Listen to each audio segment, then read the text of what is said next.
আমি এই জায়গায় কষ্ট পেয়েছি। শোনেন, আজকে মজা নিচ্ছেন, ট্রল করছেন, করেন, এটা আপনার দিকেও আসবে ইনশাআল্লাহ, দেখে। কারণ এটা শুধু আমাকে উদ্দেশ্য করা নয়, এর উদ্দেশ্য হচ্ছে পুরো ওয়াজ মাহফিল এবং আলেম ওলামা এবং পুরো কমিউনিটিকে বিতর্কিত করা। আপনার উচিত ছিল নিজের ভাইয়ের পাশে এসে দাঁড়ানো, আপনি উল্টা মজা নিয়েছেন।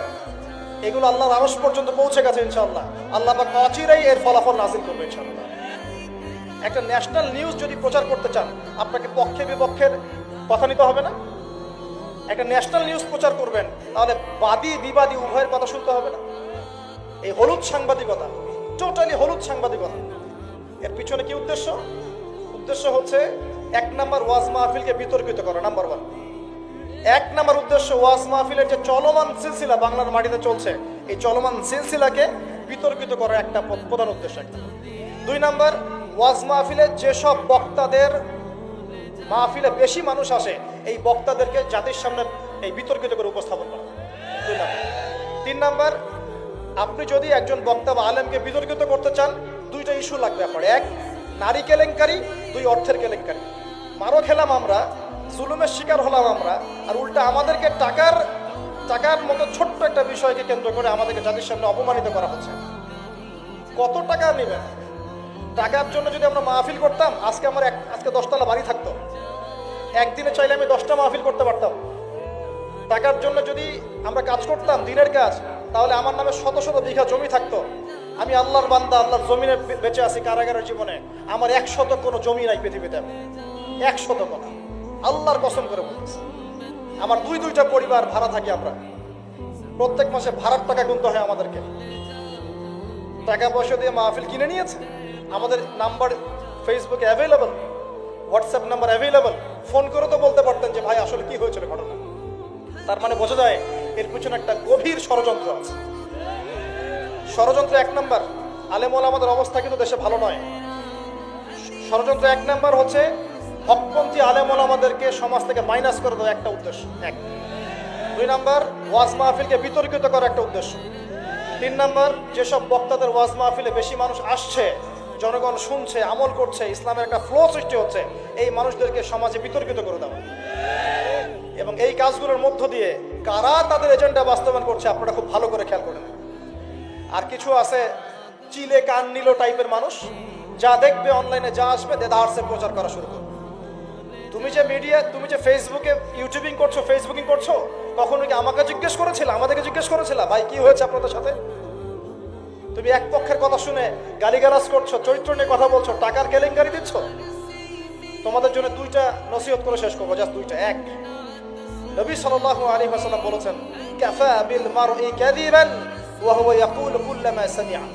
কোন ব্যক্তির মিথ্যাবাদী হওয়ার জন্য এতটুকুই যথেষ্ট যে সে যা শুনবে যাচাই বাছাই না করেই তা প্রচার করা শুরু করবে। 1। 2 নাম্বার, রাসূল সাল্লাল্লাহু আলাইহি ওয়াসাল্লামকে আল্লাহ পাক বলেছেন, ইয়া আইয়ুহাল্লাযীনা আমানু, হে মুমিনগণ, আপনারা খুব ভালো করে শুনেন, ইন জাআকুম ফাসিকুম বিনাবাইন ফাতাবায়ানু। কোন ফাসিক, পাপাচারী, কোন ফাসিক যদি কোনো সংবাদ নিয়ে আসে, সেটা বিশ্বাস করার আগে অবশ্যই যাচাই বাছাই করে নেবেন। না হলে আন তুসিবু কওমান বিজাহালা ওয়া তুসবিহু আলা মা ফাআলতুম নাদিমিন। না হলে তোমরা অজ্ঞতাবশত এমন পদক্ষেপ নিয়ে ফেলবে যার ফলশ্রুতিতে তোমাদেরকে অনুতপ্ত হতে হবে। আর সবচেয়ে কষ্ট পেয়েছি আমি এখানে, কিছু আলেম ওলামাও এর পক্ষে সাফাই গাওয়া শুরু করেছে। আমি এই জায়গায় কষ্ট পেয়েছি। শোনেন, আজকে মজা নিচ্ছেন, ট্রল করছেন, করেন, এটা আপনার দিকেও আসবে ইনশাআল্লাহ, দেখে নিন। কারণ এটা শুধু আমাকে উদ্দেশ্য করা নয়, এর উদ্দেশ্য হচ্ছে পুরো ওয়াজ মাহফিল এবং আলেম ওলামা এবং পুরো কমিউনিটিকে বিতর্কিত করা। আপনার উচিত ছিল নিজের ভাইয়ের পাশে এসে দাঁড়ানো, আপনি উল্টা মজা নিয়েছেন। এগুলো আল্লাহর আরশ পর্যন্ত পৌঁছে গেছে ইনশাআল্লাহ। আল্লাহ পাক অচিরেই এর ফলাফল নাযিল করবে ইনশাআল্লাহ। শুধু এতটুকু বলছি, আল্লাহর কাছে হাত তুলে দোয়া করছে, আল্লাহুম্মা ইন্না নাজআলুকা ফি নুহুরিহিম ওয়া নাউযু বিকা মিন শুরুরিহিম। আল্লাহুম্মা আকফিনিহিম বিমা শি'তা, আল্লাহুম্মা মুনজিলাল কিতাব ওয়া সারি'আল হিসাব, ইহজিমিল আহজাব, আল্লাহুম্মা ইহজিমহুম ওয়া জালজিলহুম। এই দোয়ার অর্থ যারা বুঝবেন জেনে নিয়েন যে আমি কি দোয়াটা করেছি। আমি আল্লাহর কাছে দোয়া করছি, আল্লাহ পাক সত্যের পক্ষে থাকেন, মিথ্যার বিপক্ষে থাকেন। এখানে ইসলামের বদনাম হয়েছে, আলেমের বদনাম হয়েছে, এবং আল্লাহর দ্বীনের দায়ীদের গায়ে আঘাত এসেছে, ইউটিউবারদেরকে আঘাত করা হয়েছে, এবং মিথ্যা প্রোপাগান্ডা চালিয়ে চরিত্র হনন করা হয়েছে। আল্লাহর কাছে দোয়া করছে আল্লাহ পাক যেন একাই এই জালেমদের বিরুদ্ধে আমাদের পক্ষে যথেষ্ট হয়ে যান ইনশাআল্লাহ। আমরা দোয়া করছি আল্লাহ পাক যেন এদের এবং আমাদের মাঝখানে ফয়সালাকারী হিসেবে আল্লাহ পাকই যথেষ্ট থাকেন ইনশাআল্লাহ। আল্লাহুম্মা মুনজিলাল কিতাব, আল্লাহ পাক কিতাব নাজিলকারী, সারিআল হিসাব, দ্রুত হিসাব গ্রহণকারী, ইহজিমিল আহজাব, এই জালেমদের এই দলটাকে আল্লাহ পাক ভেঙে দিবেন ইনশাআল্লাহ। আল্লাহুম্মা জালজিলহুম, আল্লাহুম্মা হযিমহুম ওয়া জালজিলহুম, আল্লাহ পাক এদেরকে বিধ্বস্ত করবেন, এদের পাগুলোকে ভূমিকম্পের মতো কাঁপিয়ে দিবেন ইনশাআল্লাহ তাআলা। নবী সাল্লাল্লাহু আলাইহি ওয়াসাল্লাম, লাস্ট কথা, নবী সাল্লাল্লাহু আলাইহি ওয়াসাল্লামের উপর অত্যাচার আসলে তিনি দুই রকম সুন্নত দেখিয়েছেন। এক, তিনি মাফ করে দিয়েছেন, যদি ওরা ক্ষমা চাইতো আমি মাফ করে দিতাম। আল্লাহ রাসূল একটা সুন্নাত, তিনি বদদোয়া করেছেন, হাত তুলে তুলে বদদোয়া করেছেন, আল্লাহ অমুককে দেখে নিও, তমুককে দেখে নিও, তমুককে দেখে নিও। আজকে আমি মাজলুম, আমরা মাজলুম, শুধু সেই বদদোয়া আল্লাহর কাছে করছি। অচিরেই দেখে নেবেন তাদের কি পরিণত হয় ইনশাআল্লাহ। আমরা কিচ্ছু করবো না, কিচ্ছু বলবো না, আল্লাহর পক্ষ থেকে কি ফয়সালা হয় খালি দেখে নিন ইনশাআল্লাহ। কারণ আল্লাহর দিনের শত্রুতা করে, দিনের দায়ীদের সাথে, আলেমদের সাথে শত্রুতা করে কোন জালেম, কোন ফেরাউন, নমরুদ এই দুনিয়াতে টিকতে পারে নাই, আগামীতেও পারবেন ইনশাআল্লাহ তাআলা। আর কিছু বলার মতো মন মানসিকতা আমার নাই।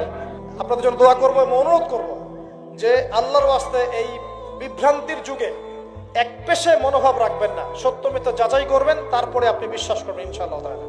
আর বিশ্বাস করবেন আল্লাহর পথে দায়ী আলেম, মুহাদ্দিস, মুফতিরা কোনোদিনও দিনের অকল্যাণে কোনো কাজ করে না ইনশাআল্লাহ। আল্লাহ রাব্বুল আলামিন আমাদের সবাইকে পবিত্র কোরআন এবং সহিহ হাদিসগুলো অনুযায়ী আমল করার তৌফিক দান করুন, নবীর সুন্নাহগুলো মেনে চলার তৌফিক দান করুন, এবং আমাদের মাঝে যত ইখতিলাফ আল্লাহ পাক দূর করে দিন, এবং দৃশ্যমান অদৃশ্যমান সমস্ত রকম ইসলামের শত্রু থেকে আল্লাহ পাক আমাদেরকে হেফাজত করুন। আমিন।